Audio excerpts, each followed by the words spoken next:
while I was just waiting to sort of, get my second jab. And the advice I was getting from my quote-unquote mentors, my parents, is, you're making good money here. Why would you go back to Kenya? Why don't you stay here, buy a house, and then go back in like 6 to 8 months? But if I listened to that advice, I wouldn't be here today. So there's a part where you have to take certain advice from certain people, realize there's a lot of love from your mother, so take it with a pinch of salt, and then go to other people, like virtual mentors. The internet is an amazing place where you can now go see somebody like yourself that does something you like, if it's a Joy Kendi, if it's a Sharon, and see what the advice they're giving. And they can be a virtual mentor even though you've never met them. So my mentors span across the board. Then I'll also have physical mentors, like here in Nairobi. On Monday I was having dinner with him when you can ask really intimate questions that you can't get from online. So I have multiple mentors in different areas, but they serve different purposes. Yeah. All right. Just know that in Islando, the mentors. So final words. What advice do you give to guys who are either here, the ones watching online, or the ones who find this content later, who look up to you? They're like, I want to be like Sharon.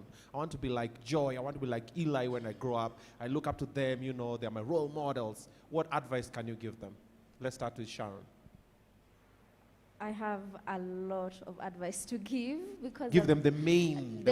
Yeah. I've been doing this for 7 years now. I have been in business for a little while, but the idea of the business came up 3 years ago. It took me 3 years to launch my business.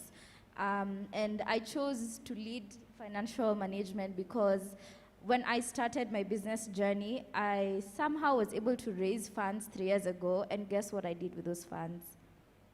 I collared that money.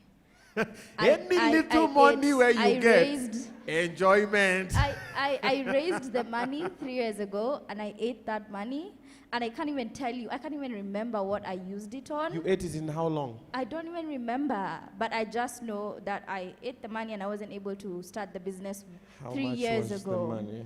It was a lot of money, but basically, that was very important for me to do because it taught me the importance of financial management. It taught me that running a business, you can't do such things. My relationship with money has grown and changed so much since then that now I know how to handle my finances when it comes to my business. So my advice would be work on yourself. Work on your self-growth because that is what is going to set you apart.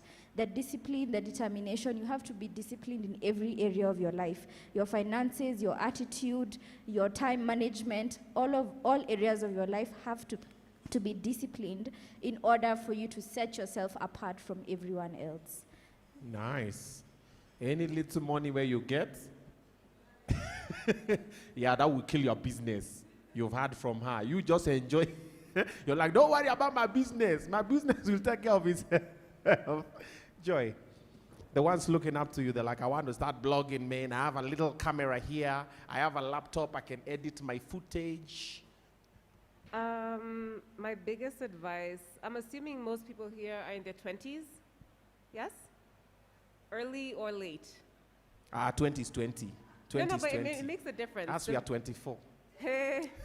Okay, so the biggest advice, and this is something that I learned from my mom, because my mom is like the hardest working person that I know.